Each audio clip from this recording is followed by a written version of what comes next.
Good morning, everyone. Welcome to the house of the Lord. We're continuing today in our series of messages from the book of Malachi, Restoring Yahweh's Honor.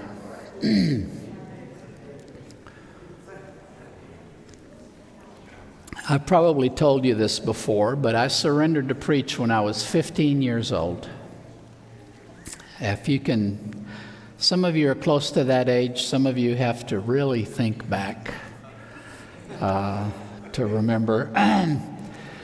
But we all probably recognize that's not an age where your biggest ambition in life is to get in front of a bunch of people and preach. But I felt God call me very clearly, and I did surrender to the calling. And because I never wanted to preach, I have always been very intensely focused on trying to figure out what it is God is trying to say in whatever Bible text I was preaching from. My thought about preaching has always been, I really have nothing to say, but I am convinced God has a lot to say. So my job is to figure out what He's trying to say and just say that. And through the years, that's really been my focus. To this day, honestly, if God didn't have something to say, I wouldn't be up here talking, because I don't particularly enjoy everybody looking at me and listening to me. Through the years, though, I've tried to figure out, okay, how do I understand rightly what God has to say in His Word? And one of probably the most significant realization I have had through my years of studying God's Word and preparing to preach has been the discussion surrounding this question brought to Jesus. What is the great commandment in the law? Now, the intent of that question was to identify, let's get our priorities straight, and let's figure out which is the most important of all the commandments that God has in His law.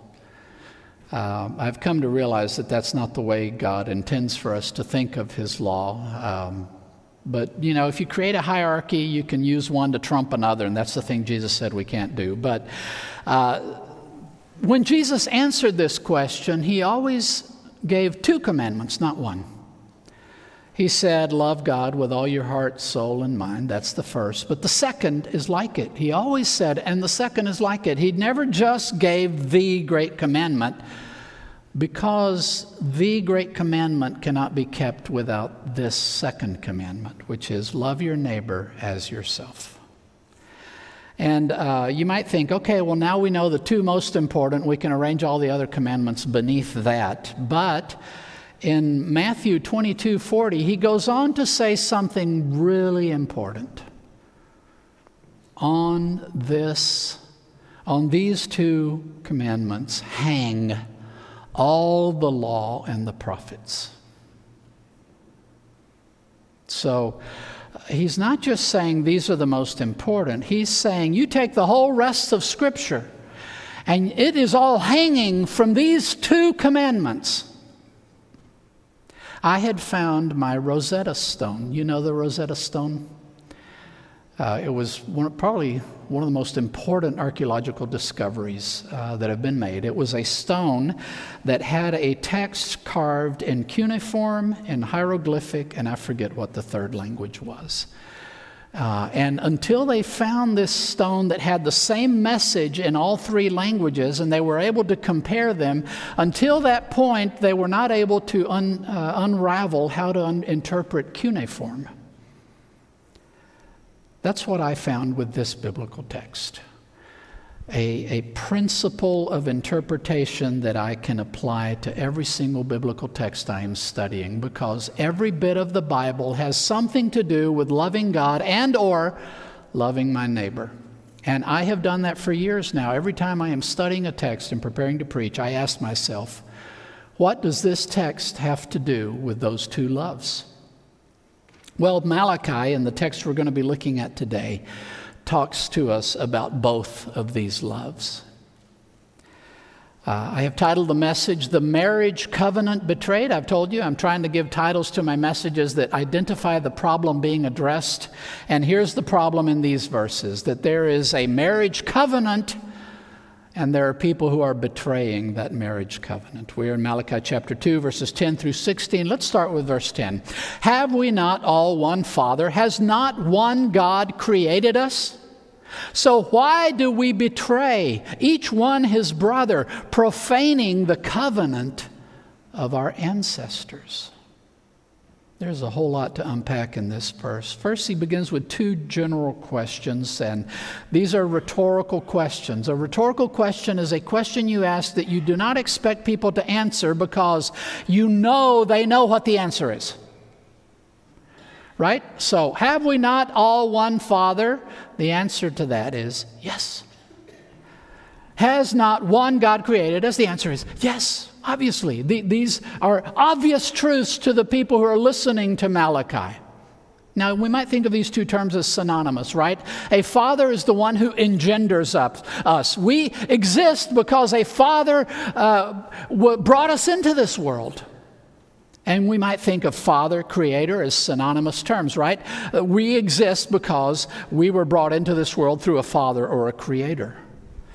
But father has nuances that creator doesn't, right? Creator is a more detached, generic term, but father for us includes a whole set of other concepts. The idea not just of bringing into this world, but caring for, instructing, guiding, protecting.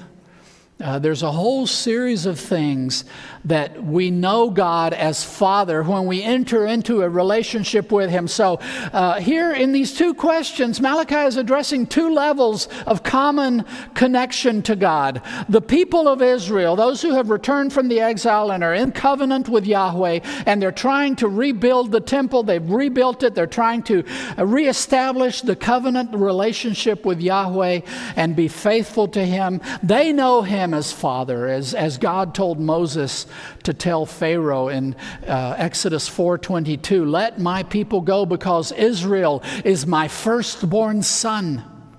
And God has adopted Israel as a father, a loving father who will guide and protect and bless His children. And that is how all these people that Malachi is addressing know God as Father. But they more broadly know Him in the way that every human knows Him. God has created us all. We all exist because one God brought us into this world.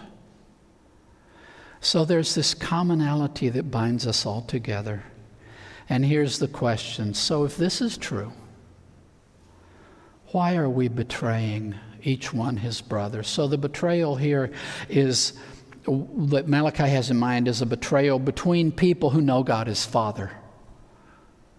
Brothers. That's the language we Christians use to this day. We who are part of the people of God address each other as brothers and sisters because He is our Father, and we are members of the family of God through miraculous birth by His Spirit and through the gracious adoption that He has placed upon our lives. We are brothers and sisters. So within this relationship, so this betrayal is doubly heinous. Because it's not just a betrayal of somebody who is a shared creature, a person who's been created by the same God, but furthermore, it's a person who knows God the way I know God. A person who is in this relationship with God, a member of my spiritual family that I am betraying. And Malachi says that in this betrayal, they are profaning the covenant of their ancestors, and their ancestors trace all the way back to Abraham, and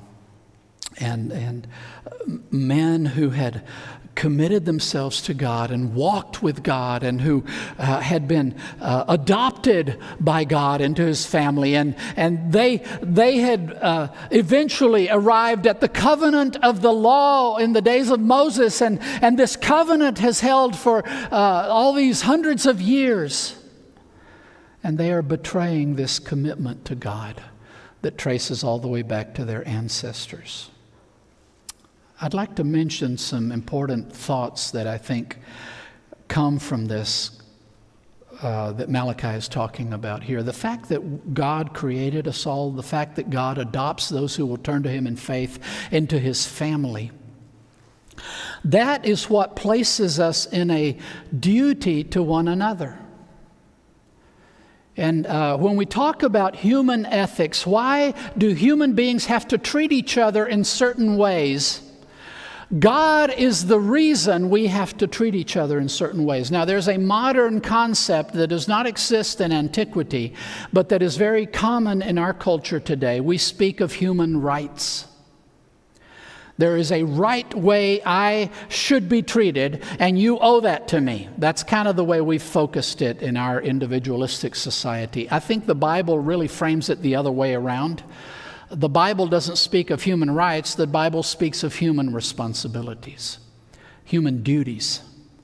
And we owe ourselves to each other. And there are certain things that we owe to each other because of God.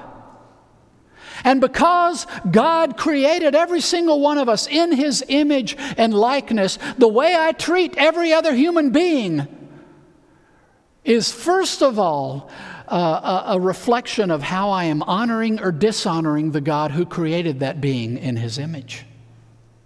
Let me give you a parallel example. If I take an American flag and I throw it on the ground here on stage and I stomp on it and then I pick it up and I burn it, is that a greater offense against the flag itself or against the nation in whose image it stands?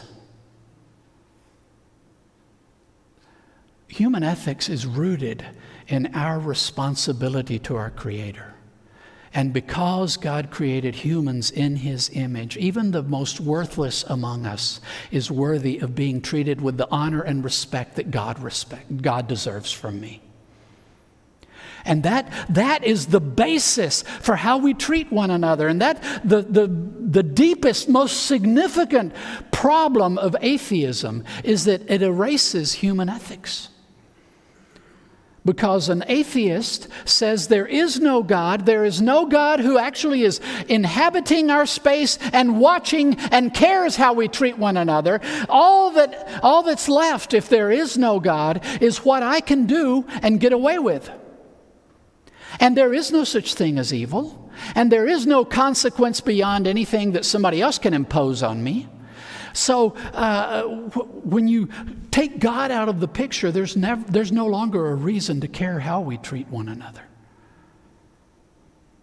Malachi reminds us that this commonality we share means that the way we treat one another and when we treat one another wrongly, when we betray one another. Now, in order to betray someone, they have to have a right to expect something good from you. You have to be duty-bound in some way to provide something good, whether it's a friend and they deserve your loyalty, or whether it's a nation and it deserves your support and loyalty. These relationships we have demand something of us, and when we fail to do that, we have betrayed. An enemy won't betray you because there's no expectation of anything good from an enemy. And the question is, why do we betray each one his brother? Every time we fail to provide a fellow member of the people of God, or even somebody who is not, somebody who simply shares with me the fact that we've all been created in the image of the same God, anytime that I betray what I owe, and that is loving and honor, treatment of love and honor toward other people, every time I betray that, I'm profaning our covenant relationship with God. The reason it matters how I treat others is that how I treat others is directly connected to my relationship with God.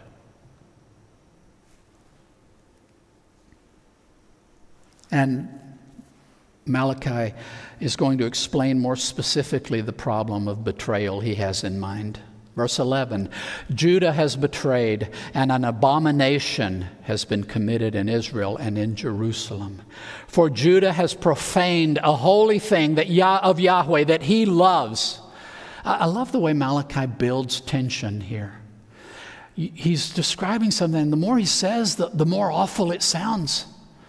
Not only is betrayal, it's not just the betrayal, it's an abomination.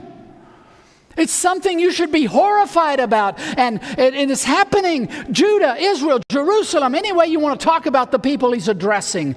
Judah has profaned a holy thing of Yahweh that he loves. And you have this building sense of what horrible thing are we talking about here? Something that God loves dearly and considers holy, something set apart to him. And you might think those listening to Malachi when he first spoke these words or shared this message would expect that he would say something about the temple. What holy thing does God love? Maybe it's the temple, the house of God. But that's not what he talks about. In what way has this betrayal, this abomination, this profanation of a holy thing God loves happened? In that they have married the daughter of a foreigner's God. Now, we have to understand this poetically. Malachi is not literally saying that the pagan gods that their neighbors worship have engendered these women. He's already said we are all created by one God. There's only one true God, and these false gods that the pagan nations around them are worshiping and their fertility cults are the way in which they're worshiping them with ritualized prostitution of young children, young girls, and even boys in some cases. And it's just a horrendous mar on the human race that God wants to see disappear. And he wants to use Israel to begin the process of changing the human race so that these kinds of horrors are gone from the human race. So what's the holy thing that they are profaning?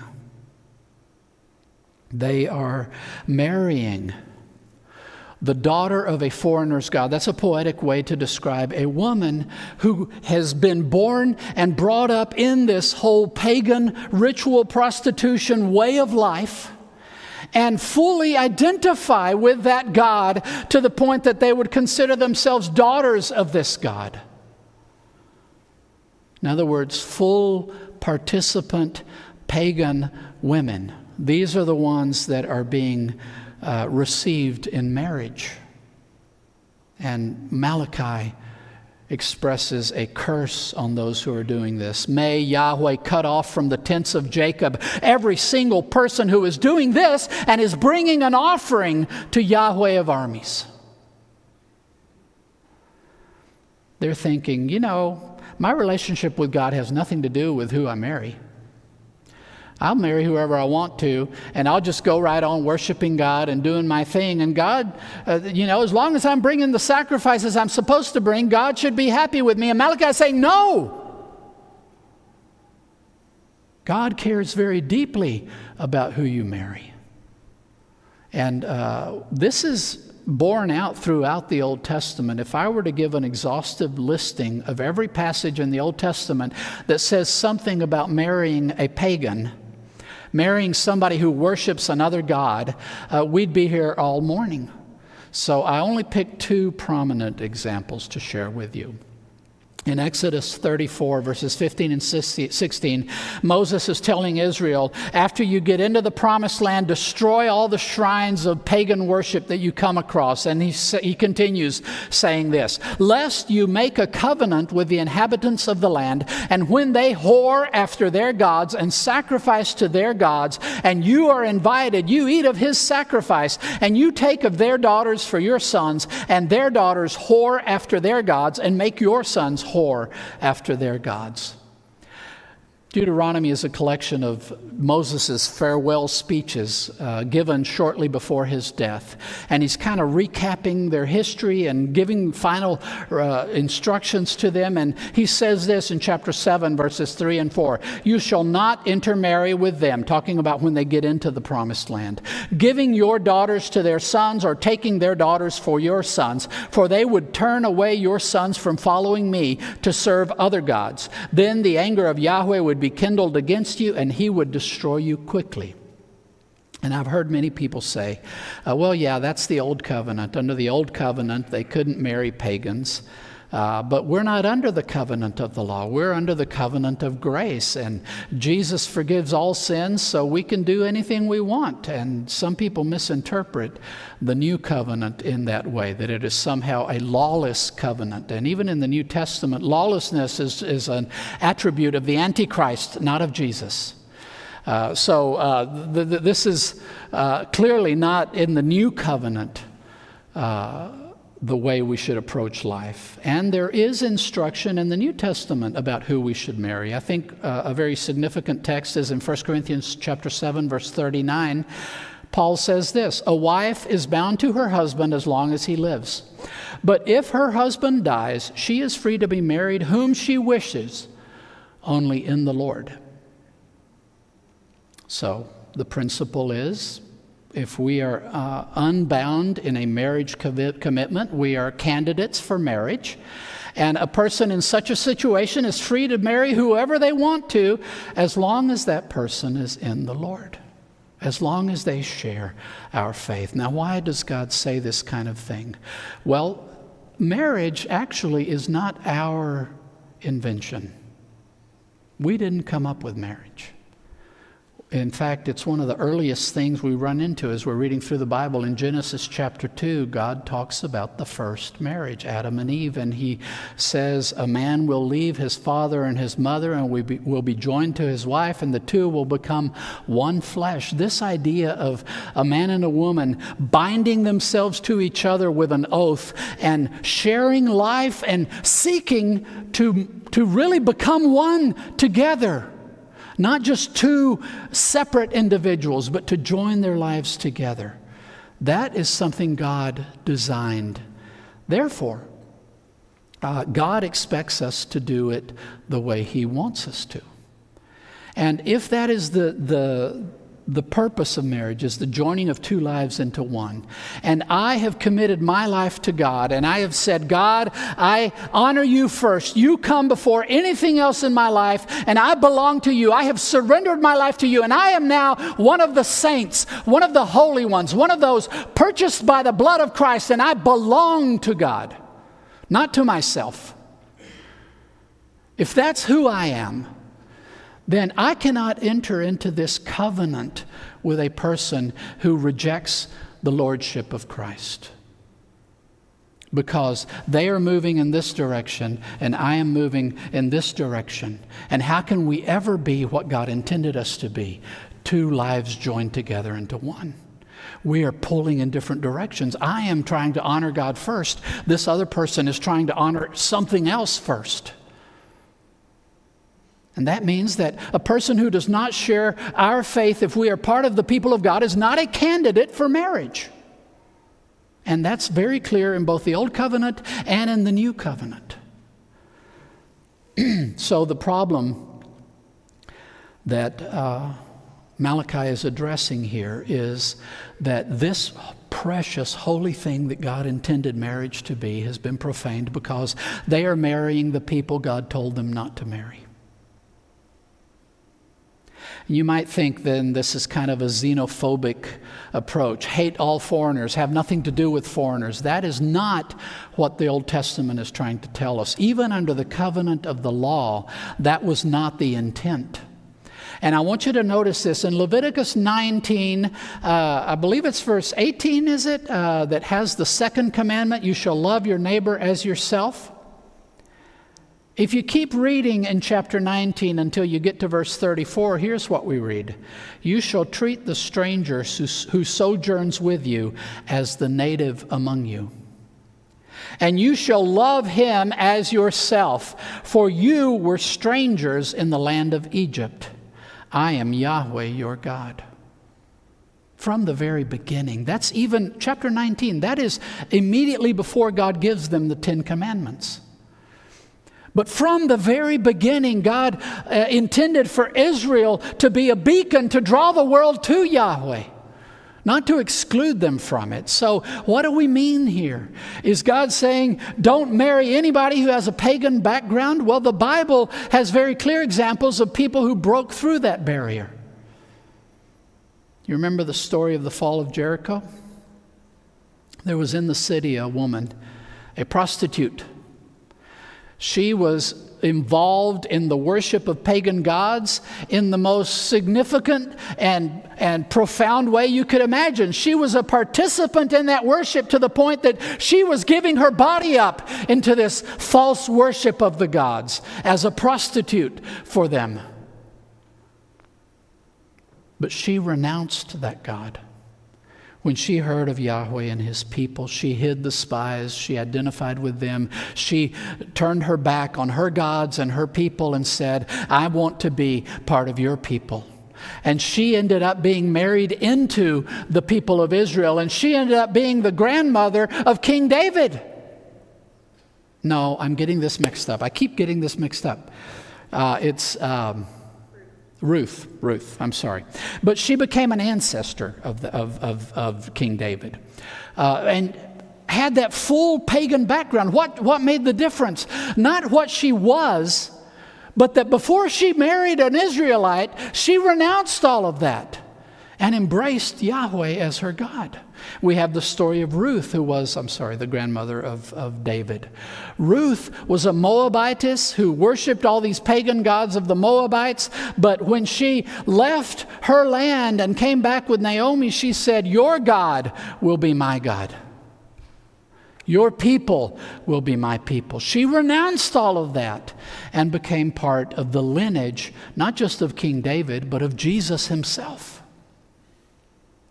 So it isn't some kind of ethnic thing or cultural thing, or God says you shouldn't mingle with people of a different culture, a different race, a different nationality. It has nothing to do with any of those distinctions. The single distinction we're talking about here is, do they belong to God or not? And if you belong to God, it is your duty to God to only marry somebody who shares your faith. To do otherwise is to profane a holy thing that he loves. There's another way in which they are betraying. This first one is about a betrayal in terms of our relationship with God. We owe God, if he is first in our life, we owe to him that we will not marry somebody that is not a participant in what he's calling us to do, that is not a participant in being surrendered to him as Lord. Verse 13, and this second thing you do, and we arrive at the third disputation in Malachi, you cover Yahweh's altar with tears, with weeping and groaning, because he no longer accepts the offering, nor does he receive it with favor from your hand. And yet you ask, why not? Because Yahweh has stood witness between you and the wife of your youth, whom you have betrayed, even though she is your companion, your wife by covenant. Not a single person with even a shred of the Spirit in him does this. And what does the one seek? Godly offspring. So watch out for your spirit and do not betray the wife of your youth. For I hate divorce, says Yahweh, God of Israel. For it covers one's garment with violence, says Yahweh of armies. So watch out for your spirit and do not betray. So what's the second thing Malachi is talking about? This is not just a betrayal of God by choosing to marry someone God has told you not to marry. Now we get to another betrayal, the betrayal of the wife you married that was somebody who shared your faith. And Malachi describes this big spectacle they put on. They show up at the altar and they're crying and groaning and moaning because even though I'm bringing my offering to God, he doesn't want to hear me. He's not responding to me. And why? Why is God not receiving what I'm bringing to him? I'm doing it in accordance with his instructions, and maybe some people were doing that. We already know from earlier in Malachi that many of them were bringing horrible sacrifices that were not acceptable, but maybe some of them were bringing the right kind of sacrifice. Why is God not listening to us? And Malachi paints a picture of a court case in which they are being accused, and there is a star witness in this case against you. And who is the star witness? Well, he happens to also be the judge and executioner. Yahweh has stood witness, and he has placed himself between you and the wife of your youth. She's your victim.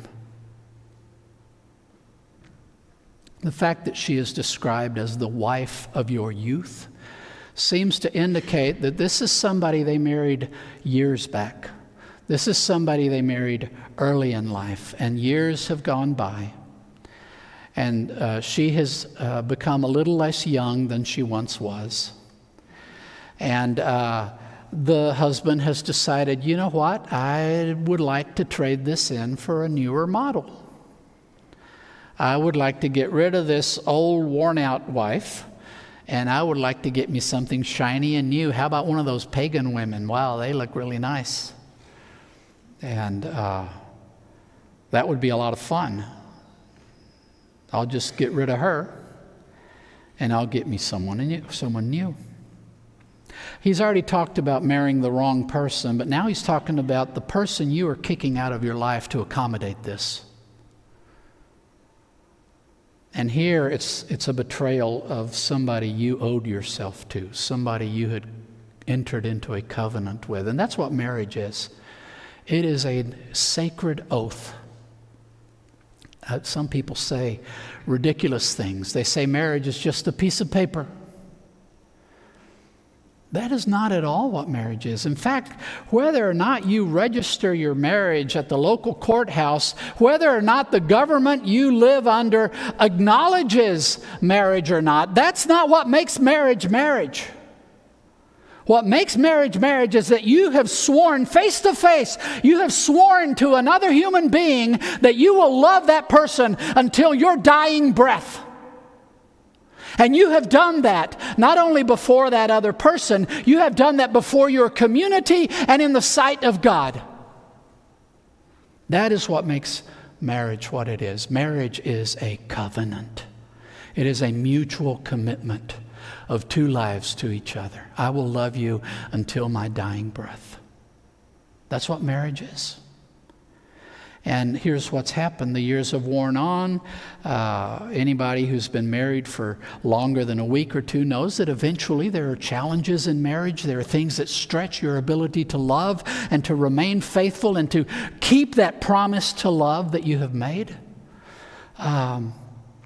As the years wear on, sometimes people just say, well, I'm done with this one. I got all I could out of this one. I'd rather move on to something else, and I'll just get rid of her, and I will cast her out. And God reminds these people that this wife you are discarding was your companion. And that's what marriage is about. It's not primarily about having children. It's primarily about two lives being bound together into one. And the reason God considers it a holy thing that He loves is that this is the crown jewel of all human relationships. This is the most sacred oath we can make to another human being. It's a commitment of all we have to another human being for the rest of our lives. And it is meant to cement for us a companionship through life, so that I'm no longer just me struggling to make my life work, but I am sharing the burden with another person. And that's the beauty of marriage for those who are called to it, and this is part of the blessing in your life. And it's very true that when we are married, the joys are somehow multiplied and the burdens are somehow halved. Bearing the burden with a companion by your side makes it easier. And the joy, if you have no one to share it with, what's the point? And this is what God intended for marriage, this companionship, that we walk the difficult, winding road of life with somebody at our side. That's what God intended. Not that we use a person until we're done with them and then throw them away like so much garbage, but that we be companions to each other through life.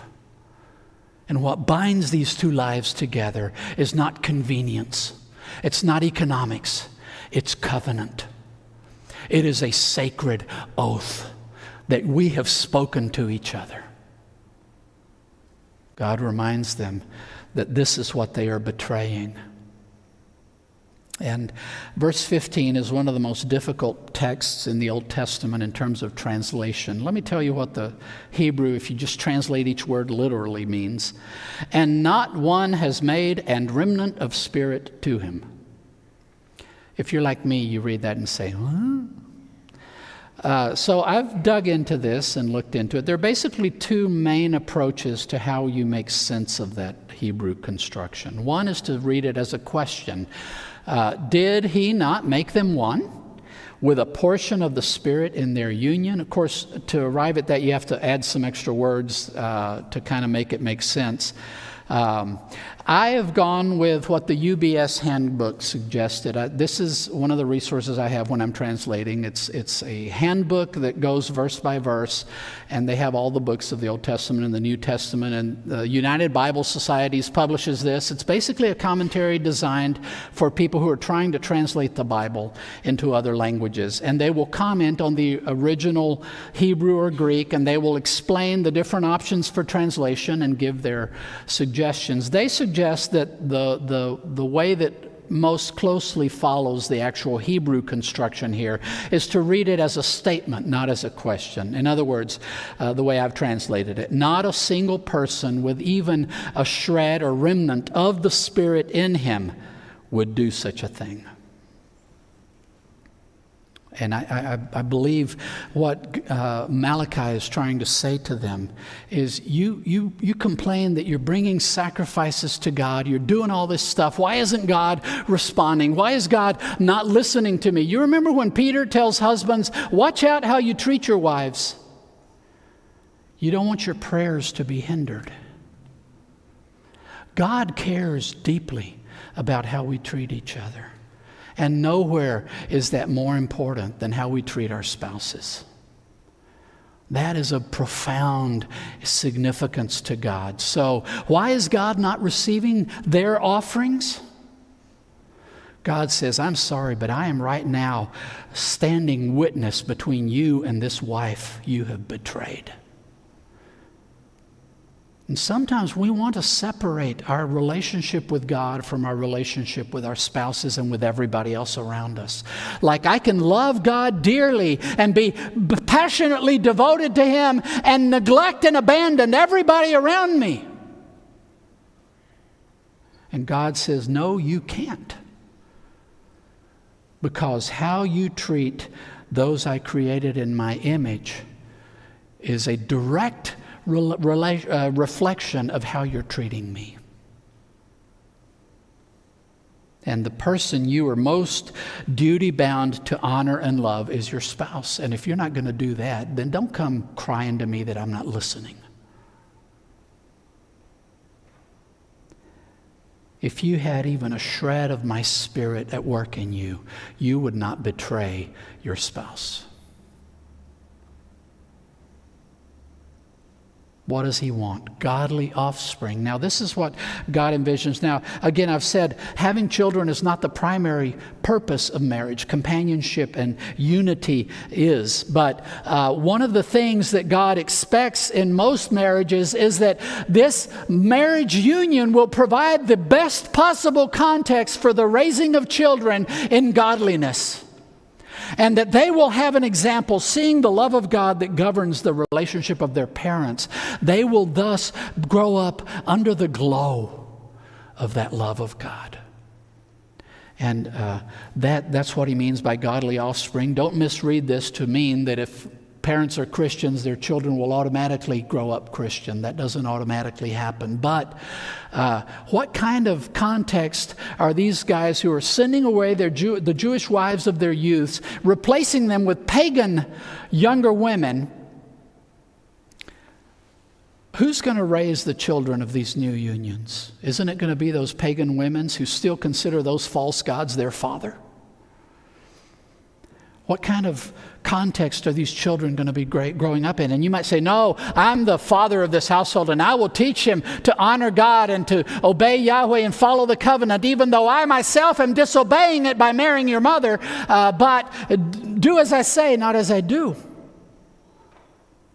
What kind of children are you going to be bringing up? If you disobey God, you're not just hurting yourself, you're hurting your children who are being robbed of the example of a life lived honoring God.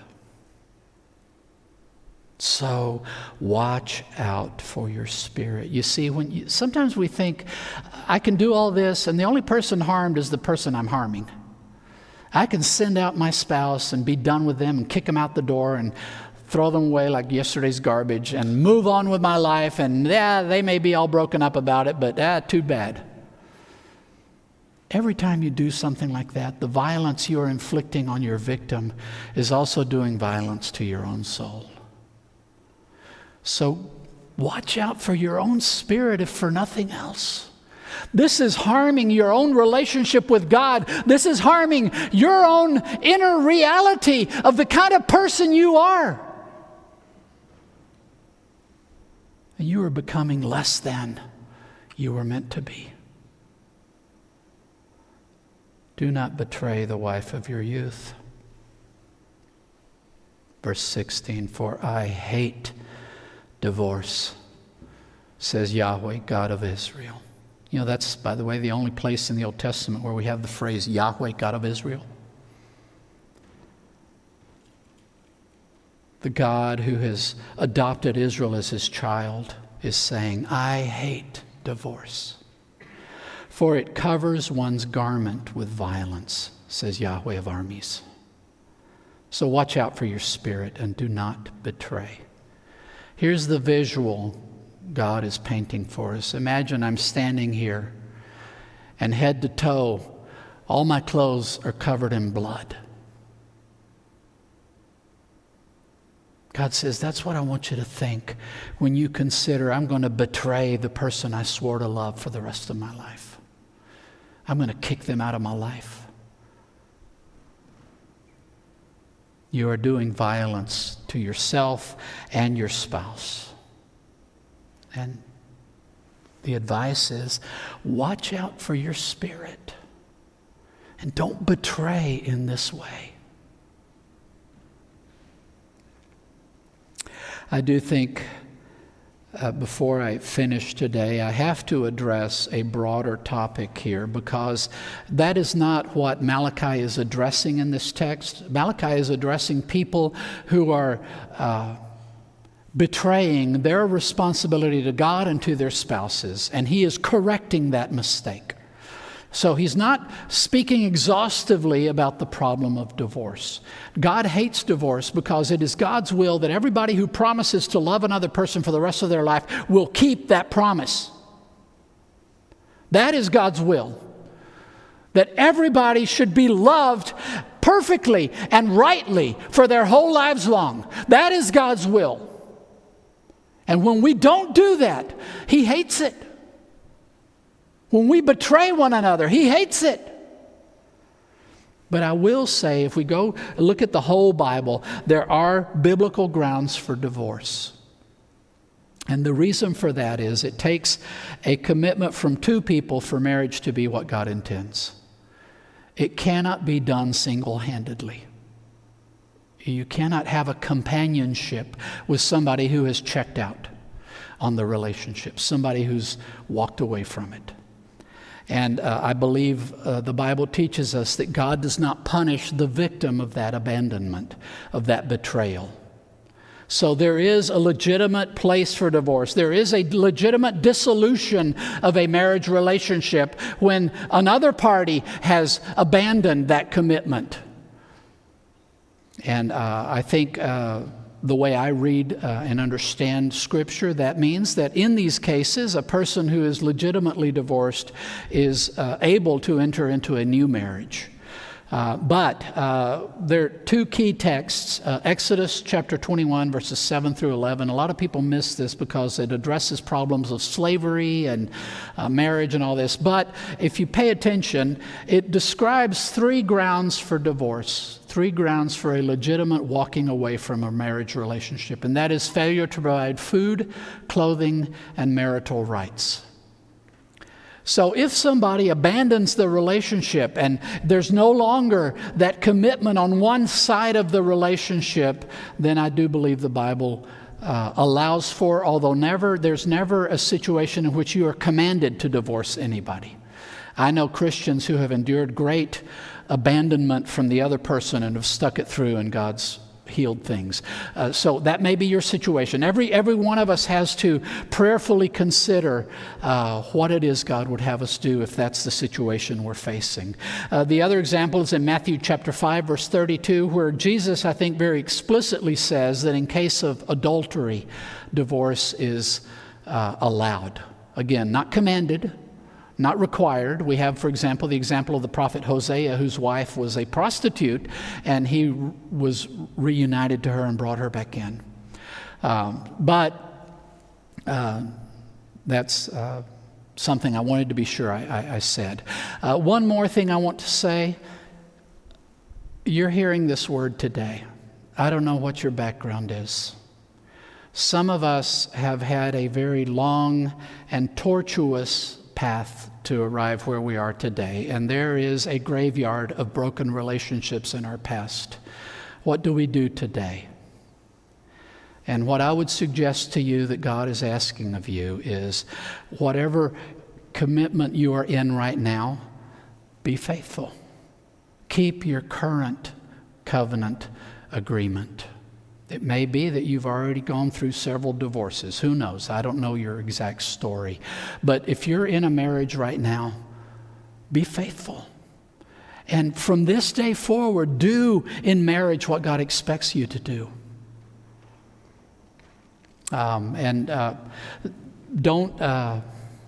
Don't feel like if you've messed up things in the past, there's no path forward now. There is. If you're in a relationship and your marriage is strained and stretched and difficult, but it still isn't broken, then ask God to empower you and give you wisdom to how to heal and how to fix what you've broken and how to restore what needs healing. But God will bring His good will to bear in your life if you will surrender to it. We cannot sever our love of God from our love of each other. You can't split these apart. Nowhere is this more important than in the context of marriage. Of all human relationships, obligations, sacred duties, marriage stands first. First, we honor God by not entering into this covenant with persons who do not share our commitment to honor God first. That's the first thing. We don't marry a person we shouldn't be marrying to begin with. But beyond this, how we treat one another is an immediate reflection of where we stand with God. As Malachi points out, if we have even a shred of God's Spirit in us, it will become evident in how we treat each other and how we treat our neighbor. We cannot be faithful to God and betray our spouse, to whom we swore lifelong love. Marriage especially, and all of our human relationships more broadly, are arenas in which we are meant to work out our worship of God. One common misconception about marriage is that its ultimate purpose is my happiness. I didn't invent marriage.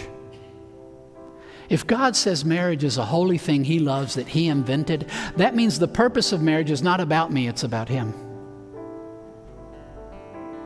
And the purpose of marriage is to honor God. The purpose of all human relationships is that in them we are honoring God. And we are into uncharted territory in terms of our politics today. And the rhetoric we're hearing from all sides is filled with animosity and hatred.